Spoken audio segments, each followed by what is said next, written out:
ইচ্ছাকৃত হোক আর ভুলে হোক অন্য কোনো সন্তানকে যদি আপনি দুধ পান করায় ফেলেন, বিশেষ করে ভুলে যদি আপনি করায় ফেলেন, তারপরও দুধের সম্পর্ক হয়ে যাবে।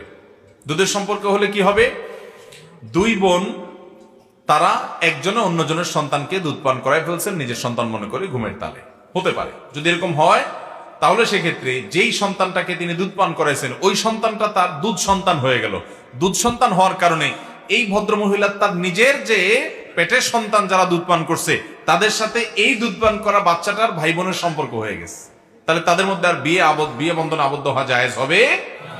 এমনি খালাতো ভাই বোন বিয়ে তো জায়েজ আছে, কিন্তু যেহেতু একই মায়ের দুধ দুজন মিলে পান করছে জন্য দুধ ভাই বোন হয়ে গেছে, যার কারণে তাদের মধ্যে বিবাহ আর হবে না, জায়েজ হবে। এবং বিয়ে জায়েজ হবে না, তাদের সাথে পর্দার বিধানও থাকবে না, যেহেতু দুধ ভাই বোন অতএব দেখা দিতে পারবে। কথা কি বুঝাতে পারছি? অতএব ভুলেও যদি এটা হয় তারপরও দুধের সম্পর্ক সাব্যস্ত হবে। তাহরুমু মিনার রাদাআতি মা তাহরুমু মিনান নাসাব হাদিসে আসছে, অথবা ইয়াহরুমু মিনার রাদাআতি মা ইয়াহরুমু মিনান নাসাব। দুধ পান করানোর কারণে ওই যে রক্ত সম্পর্কের কারণে যে এই সম্পর্ক তৈরি হয়, এর কারণে একই সম্পর্ক তৈরি হয়ে যায়। এরপরে প্রশ্ন, আমাদের সমাজে কোনো কাজে সফলতা হওয়ার আগে বা পরে মসজিদে অথবা বাড়িতে মিলাদ মাহফিল করে থাকে, ইসলামের আলোকে সঠিক কোনটা জানতে চাই।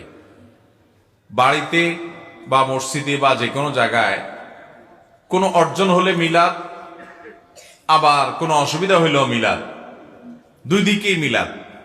হুজুরদের দুই দিক থেকেই লাভ। আপনার বিপদ হলেও লাভ, আপনার সুদিন হইলেও, বিপদ হইলেও হুজুর দিয়ে দোয়া করাইবেন, আর সুখ আসলেও হুজুর দিয়ে মিলাদ পড়াইবেন। দুদিক থেকে আমাদের লাভ। ভাইরা আমার, এটা তো ঠিক আছে যে আপনার বিপদ হলে আপনি আল্লাহর রাস্তায় দান করবেন, মসজিদ মাদ্রাসা দান করবেন, এবং আলেমুন আমাদের হাদিয়া দিবেন, এটা তো ঠিক আছে। আল্লাযীনা ইউনফিকুনা ফিস সাররাই ওয়াদ দাররা, মুত্তাকিদের বৈশিষ্ট্য আল্লাহ বলতে গিয়ে বলেছেন যে তারা সুখে দুঃখে দুর্দিনেও তারা দান করে, এটা তো ঠিক আছে। আবার যখন সুখে আছেন তখনও দান করবেন, দান ভিন্ন জিনিস। দান হিসাবে মহব্বত করে হাদিয়া হিসাবে ওলামাদের কাছে হাদিয়া নিবেদন করবেন, ওলামাদের কাছ থেকে একটু দোয়া করাইয়া মিলাদ পড়াইয়া তারপরে পারিশ্রমিক দিবেন। ছোট লোকই কেন করেন? ওলামাদেরকে এমনি হাদিয়া দেওয়া যায় না? হাদিয়া দিতে হবে কি হবে না? মসজিদের ইমাম সাহেব আছে, মুয়াজ্জিন সাহেব আছে, ওলামাদের আছে, এমনি হাদিয়া দিবেন তাদেরকে। হাদিয়া দিলে দিল থেকে দোয়া এমনিই আসবে। তাদেরকে দিয়ে মিলাদ পড়াইয়া খাটাইয়া এরপরে পারিশ্রমিক দিচ্ছেন কেন রে ভাই? এমনি হাদিয়া দেওয়া যায় না ওলামাদের? আল্লাহ আমাদের সে তৌফিক দান করুন।